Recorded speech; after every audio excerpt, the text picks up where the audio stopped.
जी, अस्सलाम वालेकुम। कैसे हैं आप लोग? ठीक हैं? हमारा सब्जेक्ट है ह्यूमन राइट्स लॉ और इसके अंदर आज हम डिस्कस करेंगे कि ये जो ह्यूमन राइट्स का जो कॉन्सेप्ट है, इसकी फाउंडेशन क्या है? ख़ुसूसी तौर पे हम ये देखेंगे कि लीगल पर्सपेक्टिव से और सोशियोलॉजिकल पर्सपेक्टिव से इसकी जो फाउंडेशन है, इसका जो कॉन्सेप्ट है, वो क्या है? सबसे पहले तो देखें जो ह्यूमन राइट्स का जो कॉन्सेप्ट है वो बहुत पुराना है।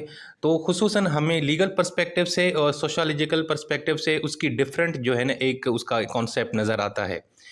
एक्चुअली जो ये फाउंडेशन होती है ना किसी भी कॉन्सेप्ट की या किसी भी चीज़ की, उससे हमें अंदाज़ा होता है कि ये जो कॉन्सेप्ट है ये किस तरह बना है, ये किस तरह वक्त के साथ तब्दील हुआ है और इसके अंदर क्या क्या चीज़ें आती हैं। सो इस हवाले से अगर देखा जाए ना तो एक वर्ड इस्तेमाल किया जाता है अंडरपिनिंग्स। अंडरपिनिंग्स का मतलब है कि हमारी अंडरस्टैंडिंग क्या है ह्यूमन राइट्स की और हम इसको किस तरह इम्प्लीमेंट कर सकते हैं। ठीक है, कोई भी आप फ़लसफ़ा ले लें, चाहे वो डेमोक्रेसी है, वो चाहे कैपिटलिज़्म है, कुछ भी है आप लें, तो उसकी जो फाउंडेशन है, उसका जो कॉन्सेप्ट है, वो कहाँ से ओरिजिनेट हुआ है, वो कहाँ से आया है और मुख्तलिफ़ लोगों ने और मुख्तलिफ़ जो फ़ील्ड्स हैं, उन्होंने अपने-अपने हिसाब से उसकी एक डेफ़िनेशन दी, अपने-अपने हिसाब से हमें समझाया कि ये कहाँ से आया। जैसे लीगल पर्सपेक्टिव जो जो ह्यूमन राइट्स का है वो एक डिफरेंट है, सोशियोलॉजिकल पॉइंट ऑफ व्यू से ह्यूमन राइट्स का पर्सपेक्टिव एक डिफरेंट है, रिलीजियस पॉइंट ऑफ व्यू से उसकी जो फाउंडेशन है, उसका जो कॉन्सेप्ट है वो डिफरेंट है। तो सबसे पहले तो ये देखेंगे व्हाट इज़ अंडरपिनिंग्स। अंडरपिनिंग्स का वर्ड बड़ा यूज़ होगा एग्जाम के अंदर और अक्सर इस हवाले से क्वेश्चन आता है। इसका मतलब सिंपल ये है कि फाउंडेशनल आइडियाज़ और प्रिंसिपल्स और स्ट्रक्चर कि कोई भी एक टॉपिक है उसका जो है ना बुनियादी आइडिया कहाँ से आया या उसके पीछे कौन से असूल्स हैं या उसके पे यानी पीछे कौन सा कॉन्सेप्ट है या कौन सी थ्योरी है या कौन सा फ़लसफ़ा है या कौन सा नज़रिया है जिसकी बुनियाद पे वो कॉन्सेप्ट जो है ना वो टॉपिक जो है ना वो ओरिजिनेट हुआ है, वो आज तक मौजूद है। तो जब हम बात करते हैं अंडरपिनिंग्स ऑफ ह्यूमन राइट्स की तो एक्चुअली हम बात करते हैं वो फंडामेंटल प्रिंसिपल्स, वो थ्योरीज, वो कॉन्सेप्ट जिन्होंने ह्यूमन राइट्स के कॉन्सेप्ट को मजबूत किया, उसको मैच्योर किया। ठीक है, सो ये जो फाउंडेशनल आइडियाज़ होती हैं या अंडरपिनिंग्स होती हैं ना, जब हम इनको पढ़ते हैं ना तो हमें समझ आता है कि यार ये ह्यूमन राइट्स क्यों बनाए गए, ठीक है, किस लिए बनाए गए, इसका फ़ायदा क्या होता है और ये क्यों इतने अहम होते हैं। ठीक हो गया जी। तो इसमें सबसे पहले हम ये देखेंगे legal underpinnings of human rights, यानी लीगल पॉइंट ऑफ व्यू से इसकी क्या कॉन्सेप्ट है, इसकी क्या इसकी थ्योरी है या क्या इसके पीछे एक फ़लसफ़ा या डॉक्ट्राइन है। तो सबसे पहले इसमें एक चीज़ आती है नेचुरल लॉ थ्योरी। ये क्या कहता है? यार ये थ्योरी कहती है कि देखें कि जो ह्यूमन राइट्स है ना, वो नेचुरल है, वो इनहेरेंट है, वो नेचर ने बनाए हैं, यानी गॉड ने बनाए हैं, अलमाइटी अल्लाह ने बनाए हैं। इंसान का इससे कोई ताल्लुक नहीं है। अगर एक कोई भी जानदार इंसान की सूरत में इस दुनिया में आता है तो वो अपने साथ ह्यूमन राइट्स लेके आता है। ठीक है, ये इनका बुनियादी फ़लसफ़ा है। तो इनका मानना है कि जो ह्यूमन राइट्स हैं वो नेचुरल लॉ है, वो इनहेरेंट है, वो इंसान के वजूद में है, वो इंसान की पैदाइश के साथ दुनिया में आते हैं और इनको हम तब्दील नहीं कर सकते। ठीक है, और ना ही हम इनके अंदर रद्दो-बदल कर सकते हैं और ये हमारे लिए बहुत ज़रूरी हैं। चाहे मुल्क के लोग क्या भी कहें, चाहे हुक्मरान कुछ भी कहें, कोई भी मुल्क हो, कोई भी देश हो, कोई भी जगह हो, पूरी दुनिया में ये ह्यूमन राइट्स एक जैसे रहेंगे, एक जैसे ही फॉलो किए जाएंगे, क्योंकि ये नेचर की तरफ से दिए गए हैं, ये कुदरत की तरफ से दिए गए हैं, ये मालिक की तरफ से दिए गए हैं और हम इनको तब्दील नहीं कर सकते। तो पहली थ्योरी तो यहाँ आ गई। इसका एक एग्जांपल भी देखते हैं। देखें, मिसाल के तौर पर एक शख्स है, वो किसी ऐसे मुल्क में जाता है जहाँ पे ना फ्रीडम ऑफ एक्सप्रेशन नहीं है। अब freedom of expression, freedom of speech, ये एक हमारा एक ह्यूमन राइट्स है। ठीक है, हम इंसान हैं तो हमें बोलने की आज़ादी हो, हमें सोचने की आज़ादी हो, हमें कुछ चीज़ बयान करने की आज़ादी हो। लेकिन मैं किस ऐसे मुल्क में गया हूँ वहाँ पे ना कोई भी कानून ऐसा नहीं बना हुआ, बल्कि फ्रीडम ऑफ एक्सप्रेशन और फ्रीडम ऑफ स्पीच पे पाबंदी है। तो मुझे ये बताएं आप लोग, क्या उस मुल्क में मुझे ये राइट है बोलने का या नहीं है? वैसे उस मुल्क के कानून के तहत तो मुझे ये नहीं है, क्योंकि वहाँ पे ये ह्यूमन राइट मौजूद नहीं है। लेकिन नेचुरल लॉ थ्योरी के तहत जनाब मैं कहीं पे भी जाऊँ, ये freedom of expression, freedom of speech का जो राइट है, ये मेरा नेचुरल लॉ है, ये नेचुरल राइट है, ये इनहेरेंट है। ये मुझे कुदरत की तरफ से दिया गया है। सो हुकूमत अगर उसके ऊपर पाबंदी लगाती भी है तो उसके बावजूद भी जनाब ये मेरा नेचुरल लॉ है, सो नेचुरल राइट है ये मेरा, ये मुझसे कोई छीन नहीं सकता। सो ये एक नेचुरल लॉ थ्योरी है लीगल पर्सपेक्टिव में। उसके बाद एक दूसरा कॉन्सेप्ट आता है पॉजिटिव लॉ। यार ये लोग कहते हैं कि जो ह्यूमन राइट्स हैं ना, ये मैन मेड लॉज हैं, इनको इंसानों ने बनाया है, ये कोई नेचर वगैरह ने नहीं बनाया, ठीक है, और इनको हम तब्दील भी कर सकते हैं। अब ये जो कानून होते हैं मैन मेड, ये कौन बनाते हैं? किसी भी मुल्क या किसी भी देश में वहाँ का जो हुक्मरान होता है, वहाँ की जो पार्लियामेंट होती है, वहाँ का जो पॉलिटिकल सॉवरेन होता है, वही बनाता है, जो वहाँ इक़्तिदार में होता है। जैसे यहाँ पे पार्लियामेंट बनाती है।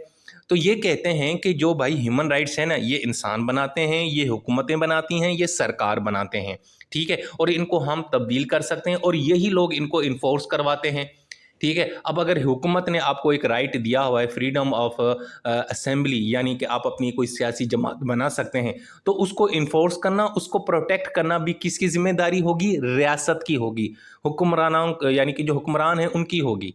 ठीक हो गया जी। तो ये पॉजिटिव लॉ है। अब इसका हम एग्जांपल लेते हैं कि एक गवर्नमेंट है, उसने एक कानून बनाया है जिसमें लिखा हुआ है कि जनाब सबको राइट टू फ्री स्पीच है, हर इंसान, कोई भी शख्स जो इस मुल्क में रहता है, इस देश में रहता है, उसको बोलने की भरपूर आज़ादी है और ये इसका बुनियादी राइट है, ये इसका ह्यूमन राइट है।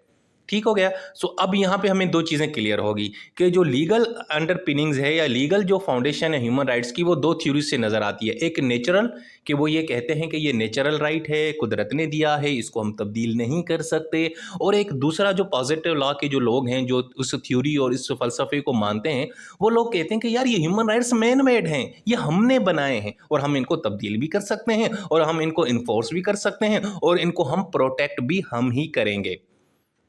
ठीक है जी। उसके बाद तीसरी जो लीगल उसकी अंडरपिनिंग है वो इंटरनेशनल लॉ। कुछ लोग कहते हैं कि यार जो ह्यूमन राइट्स है ना, वो इंटरनेशनल लॉ है, इसका किसी एक मुल्क से ताल्लुक नहीं है, बल्कि पूरी दुनिया में जितने भी ममालिक हैं, कंट्रीज़ है, उनसे इनका ताल्लुक है। बहुत सारी कंट्रीज़ आपस में कोई ट्रीटी करते हैं, आपस में कोई मुआहदा या एग्रीमेंट करते हैं, कन्वेंशन करते हैं, तो साथ में वो जनाब ह्यूमन राइट्स का भी जो है ना वो बात करते हैं। तो ह्यूमन राइट्स जो है ना, ये एक इंटरनेशनल लॉ है, इंटरनेशनल लेवल पे इसको फॉलो किया जाता है और सब ममालिक पाबंद हैं कि उनके ऊपर अमल करें। अब उसका example universal declaration of human rights है, उसका एग्जांपल ये जो international covenant on civil and political right and economic, social and cultural right जो है वो है। अब ये क्या है? ये इंटरनेशनल लॉ है ना भाईजान। ये जो universal declaration of human rights है, it is the example of international law related to human rights. ठीक है ना। तो ये एक हमें एक तीसरी थ्योरी मिल गई। उसके बाद कुछ और लोग कहते हैं कि यार जो ह्यूमन राइट्स है ना, इसका ताल्लुक जो है ना देश के जो कॉन्स्टिट्यूशन होता है उससे भी है, कि हमारे मुल्क का जो कॉन्स्टिट्यूशन है, बल्कि किसी भी मुल्क का जो कॉन्स्टिट्यूशन होता है, जो आइन होता है, दस्तूर होता है, वो जनाब आपकी ह्यूमन राइट्स को प्रोटेक्ट करता है। अब जैसे हमारे यहाँ जनाब आर्टिकल 8 से लेकर 28 तक फंडामेंटल राइट्स की बात की गई है। एक्चुअली वो फंडामेंटल राइट्स ही ह्यूमन राइट्स हैं यहाँ पे। ठीक है। जब आप ह्यूमन राइट्स को कॉन्स्टिट्यूशन के जरिए प्रोटेक्ट करते हैं तो हम उसको फिर फंडामेंटल राइट्स का नाम देते हैं। तो आर्टिकल 8 से लेकर 28 तक हमारे कॉन्स्टिट्यूशन ने हमें बता दिया कि भाईजान ये आपके ह्यूमन राइट्स हैं, ये आपके फंडामेंटल राइट्स हैं। ठीक हो गया। सो अगर हम अब लीगल अंडरपिनिंग की बात करें तो सबसे पहले तो जनाब आती है थ्योरी, नेचुरल लॉ थ्योरी। ये लोग क्या कहते हैं? ये कहते हैं कि यार ये नेचुरल है, ठीक है, कुदरत ने दिए हुए हमें ये राइट्स। पॉजिटिव लॉ वाले लोग कहते हैं कि जनाब ये तो जनाब इंसान खुद बनाता है, ये हुकूमतें और सरकार बनाती हैं अपने कवानीन के ज़रिए। उसके बाद इंटरनेशनल लॉ कहता है कि जनाब ह्यूमन राइट्स का जो वजूद आता है ना, वो इंटरनेशनल माहदों और ट्रीटीज़ और कन्वेंशन और एग्रीमेंट के ज़रिए आता है। उसके बाद जो कॉन्स्टिट्यूशनल लॉ वाले लोग हैं, ये कहते हैं कि भाईजान ह्यूमन राइट्स जो है ना, इसका एक कॉन्सेप्ट हमारे कॉन्स्टिट्यूशन के ज़रिए भी मिलता है कि किसी भी मुल्क का जो कॉन्स्टिट्यूशन है वो ह्यूमन राइट्स को प्रोटेक्ट करता है। तो अगर देखा जाए तो ये चार जो बेसिस हैं, ये चारों ही बिल्कुल सही हैं। कि नेचुरल लॉ थ्योरी वाले भी बात सही करते हैं कि भाई बीइंग ह्यूमन बीइंग, अगर आप इंसान हैं और अशरफुल मखलूक़ात हैं, तो भाईजान फिर आपके हकूक़ दूसरे जो जानदार हैं उनसे बेहतर होने चाहिए और आपको ह्यूमन राइट्स मिलने चाहिए। पॉजिटिव लॉ वाले भी बात सही कहते हैं कि रियासत आपके जो है ना ह्यूमन राइट्स को प्रोटेक्ट करती है, इन्फोर्स करती है, उनको थोड़ा बहुत तब्दील भी करती है वक्त आने पे। अब देखिए जैसे फ्रीडम ऑफ मूवमेंट है कि आप कहीं पे भी घूम फिर सकते हैं, लेकिन जब कोई एपिडेमिक आ जाता है, कब कोई ऐसी सिचुएशन आती है जिसमें आपकी जो मूवमेंट है वो रिस्ट्रिक्ट की जाती है, तो वो आपके फ़ायदे के लिए की जाती है। अब जैसे कोविड आया था, कोविड के ज़माने में ये था ना कि घरों से आपने गैर ज़रूरी तौर पे नहीं निकलना, तो अब ये आपका फ्रीडम था कि आप मूव करें, घूमें-फिरें, आप इंसान हैं। लेकिन रियासत ने आपको प्रोटेक्ट किया, आपने रियासत ने आप पर एक पाबंदी लगा दी। अब वो एक पॉज़िटिव चीज़ थी ना, तो वो आपका ह्यूमन राइट्स को उन्होंने अपने हिसाब से तब्दील या चेंज किया। इसी तरीके से इंटरनेशनल लॉ के ज़रिए भी हमें ह्यूमन राइट्स मिलता है और हमारे मुल्क में कोई भी मुल्क, आप किसी भी मुल्क में रहते हैं, जो उसका जो कॉन्स्टिट्यूशन है, दस्तूर है, आइन है, उसमें भी आपको ह्यूमन राइट्स मिलते हैं। अच्छा जी, उसके बाद है sociological underpinning of human rights. अब सोशियोलॉजिकल पर्सपेक्टिव से देखेंगे कि इसकी फाउंडेशन क्या है। उसमें भाई सबसे पहले एक थ्योरी आती है, सोशल कॉन्ट्रैक्ट थ्योरी। अब ये क्या कहती है? भाई ये कहते हैं कि देखें, आप जब जिस माशरे में या जिस कंट्री में या जिस सोसाइटी में रहते हैं ना, तो आप अपने कुछ राइट्स गिव अप करते हैं। जैसे कहते हैं ना कि साडा हक इत्थे रख, यहाँ पे ये कहते हैं कि जी मेरा हक आपके पास है, यानी आप अपने कुछ राइट्स उनको देते हैं और बदले में रियासत आपको कुछ प्रोटेक्ट देती है, प्रोटेक्शन देती है। मिसाल के तौर पर अगर आप किसी मुल्क में रहते हैं तो फिर उस वो मुल्क कहता है कि जी मैं आपका ना, आपको यानी कि आपको हेल्थ दूंगा, आपको एजुकेशन दूंगा, आपको जो है ना साफ़ पानी मिलेगा, आपको प्रोटेक्शन मिलेगी, आपको शेल्टर मिलेगा, आपको हम लोगों से बचाएंगे, आपकी प्रॉपर्टी को हम प्रोटेक्ट करेंगे। लेकिन बदले में फिर आपने ये करना है कि इस मुल्क के खिलाफ कुछ बात नहीं करनी, इस मुल्क के खिलाफ जनाब कोई बगावत नहीं करनी, इस मुल्क ये यहाँ के लोगों को तकलीफ नहीं पहुँचानी, रूल ऑफ लॉ को तोड़ना नहीं है, ठीक है ना, बदअमनी नहीं फैलानी, यहाँ पे दहशतगर्द नहीं बनना।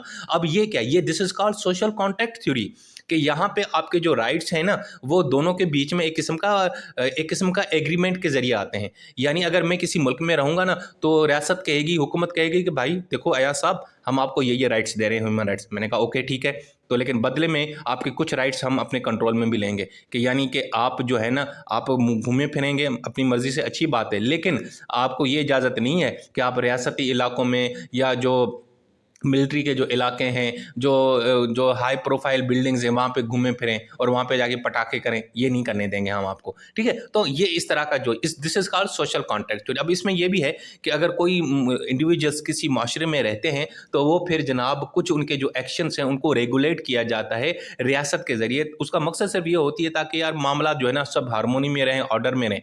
देखें, आप जब यूरोप जाते हैं, किसी मुल्क में जाते हैं, इमिग्रेंट होके जाते हैं, आप कनाडा जाते हैं, यूके जाते हैं, यूएसए जाते हैं, तो फिर वहाँ के कवानीन को फॉलो करते हैं ना, और बदले में फिर आपको वो क्या देते हैं? आपको प्रोटेक्शन देते हैं, आपको अच्छी जॉब देते हैं, आपको अच्छी इन्वायरमेंट देते हैं एंड बहुत कुछ, ठीक है। तो this is called social contract theory. यहीं से भी एक ह्यूमन राइट्स का कॉन्सेप्ट ओरिजिनेट होता है। उसके बाद जनाब है कल्चर रिलेटिविज्म। ये क्या कहते हैं यार? ये कहते हैं कि भाईजान जो ह्यूमन राइट्स है ना, वो कल्चर टू कल्चर वेरी करता है, यानी हर एक कल्चर के अपने अपने ह्यूमन राइट्स हैं और वो अपने अपने आप को एक्सेप्ट करते हैं। अब इसका मैं सिंपल एक एग्जांपल देता हूँ। देखें, यूरोप के अंदर कुछ ऐसे ह्यूमन राइट्स हैं जो यहाँ पे साउथ एशियन कंट्रीज में फॉलो नहीं किया जाता, या जो मुस्लिम कंट्रीज हैं वो उनको नहीं फॉलो करते। अब यूरोप में तो ये भी है कि जनाब सेम जेंडर के अंदर आप शादी कर सकते हैं, होमोसेक्सुअलिटी को वो एज ह्यूमन राइट्स मानते हैं।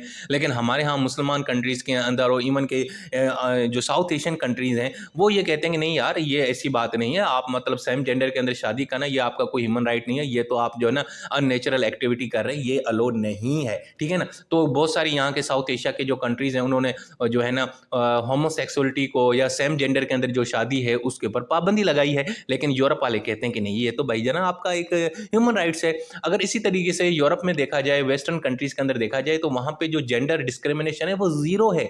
वहाँ पे औरत और मर्द में तो बिल्कुल ही फर्क नहीं है। वहाँ पे मर्दों के काम औरत करती है, औरतों के काम मर्द करते हैं। लेकिन हमारे यहाँ जो साउथ एशियन कंट्रीज हैं, जैसे पाकिस्तान, भारत, बांग्लादेश, श्रीलंका, यहाँ पे क्या होता है कि यहाँ पे फिर भी थोड़ा बहुत फ़र्क अभी भी चल रहा है कि यहाँ पे कुछ ऐसे काम हैं जो सिर्फ औरतें ही करती हैं और औरतें ही मखसूस वो काम करती हैं, लेकिन वो काम मर्द नहीं करते, और जो मर्द काम करते हैं वो औरतें नहीं करती। लेकिन अब थोड़ी बहुत तब्दीली आ चुकी है यहाँ पे भी, यानी कि एक तरक्की आ चुकी है कि औरतें यहाँ पे भी वो काम करना शुरू कर रही हैं जो मर्द करते हैं, जैसे जॉब वगैरह, वो तो चल रहा है। लेकिन फिर भी आप कहीं ना कहीं स्टेज पे कुछ काम जो है ना वो मखसूस सिर्फ औरतों के लिए डेडिकेटेड है। जैसे कुकिंग करना, आमतौर पे ज्यादातर घरों में जो कुकिंग होती है वो सिर्फ औरतें ही करते हैं, मर्द नहीं करते। मर्द कहते हैं भाई मैं बाहर से कमा के आ रहा हूँ ना, तो आप कुकिंग करो। अब ये क्या है, ये यहाँ पे जो आपके ह्यूमन राइट्स हैं ना वो वेरी कर रहे हैं कल्चर के हिसाब से, ठीक है जी। लेकिन आप यूरोप में जाएं तो वहाँ पे फर्क नहीं है। वहाँ पे वो जो वहाँ का जो मर्द है वो भी कुकिंग करता है, जब उसको टाइम मिलता है वो करता है। हालांकि उसकी जो बीवी है वो भी जॉब कर रही है, वो भी जॉब कर रहे हैं, दोनों जॉब कर रहे हैं। जो पहले घर पहुंचता है वो अपनी कुकिंग करता है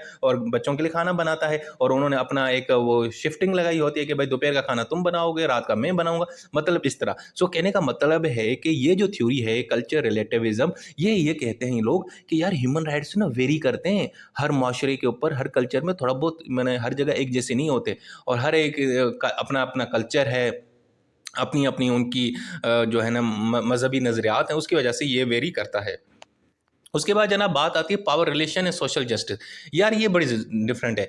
ये कहते हैं कि भाईजान जो ह्यूमन राइट्स है ना वो डिपेंड करता है आपके पावर डायनामिक्स के, यानी अगर जो पावरफुल ग्रुप हैं उनको ह्यूमन राइट्स के जनाब सारे हकूक मिलते हैं, और जो बेचारे गरीब लोग हैं, जो मार्जिनलाइज्ड ग्रुप हैं, उनको वो नहीं होते हैं। मिसाल के तौर पर आप अगर देखें मुल्क मुख्तलिफ कंट्रीज़ के अंदर जो पावरफुल लोग हैं, जो एलीट किस्म के लोग हैं, उनको अच्छा खाना मिलता है, साफ़ सुथरा खाना मिलता है, उनको साफ़ पानी की है, उनको अच्छी एजुकेशन मिलती है। लेकिन जो गरीब बंदा है बेचारा, वो ये हासिल नहीं कर पाता, उसको इस तरह के ह्यूमन राइट्स नहीं मिलते, क्योंकि वो जनाब कॉस्टली पड़ते हैं, वो अच्छी एजुकेशन हासिल नहीं कर सकता, उसको साफ़ पानी नहीं मिलता, ठीक है ना, उसको हेल्थ के इश्यूज़ हैं, वो एजुकेशन उसको नहीं है, वो ट्रांसपोर्ट नहीं है। लेकिन जो एलीट किस्म के लोग हैं, जो अमीर ज़्यादा हैं, उनको पावरफुल लोग हैं, वो अपने लिए राइट्स बचा के रखते हैं, वो उनको अच्छे से यूटिलाइज़ करते हैं, लेकिन गरीब को वो ह्यूमन राइट्स नहीं मिलते। तो कहने का मतलब है कि ये भी एक थ्योरी है, ये भी एक कॉन्सेप्ट है कि जनाब जो आपकी ह्यूमन राइट्स है ना, वो जनाब डिपेंड भी करता है पावर डायनामिक्स के ऊपर, ठीक है ना। अगर आप अमीर हैं तो आपको ये वो कहा नहीं जाता